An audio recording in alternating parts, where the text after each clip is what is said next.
This is the Mazda Type GB.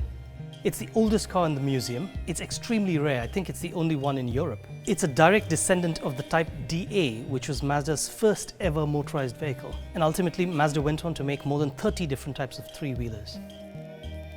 You're a fan of the small car, aren't you, Sachin? Looking at this, surely you'd agree, small is beautiful. This is Mazda's R360 Coupe. It's their first ever passenger car. It's under 3 meters long and has a 356cc engine. Alfred, you've driven one of these, haven't you? Yes, the Mazda RX-2. And they're really incredible. They're like nothing else you've ever driven. The styling has a certain Italian flair to it. Absolutely.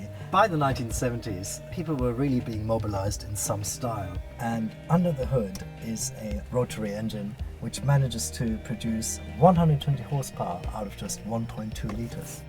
The Mazda 626. It's just your kind of car. It is. I'm a big fan of 80s saloons. You also told me your dad had one of them. He taught me how to drive in one of these. It came with a range of engines that were specifically designed to offer performance and economy. But I think the most important thing about the 626 was it was really a saloon car designed for driving enthusiasts.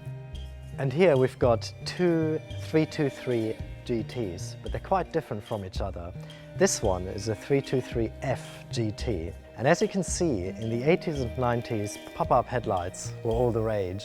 And this is a real beast, the 323 GTR, which had 185 horsepower. Look at these massive air intakes and these huge fog lights. And it really was a rally car for the road, this, wasn't it? Yes, only 500 of these were built. It was a homologation series. It had permanent all-wheel drive and really was the most powerful Mazda 323 ever built. And well, if I'd had this when this came out, I would have been a very happy camper.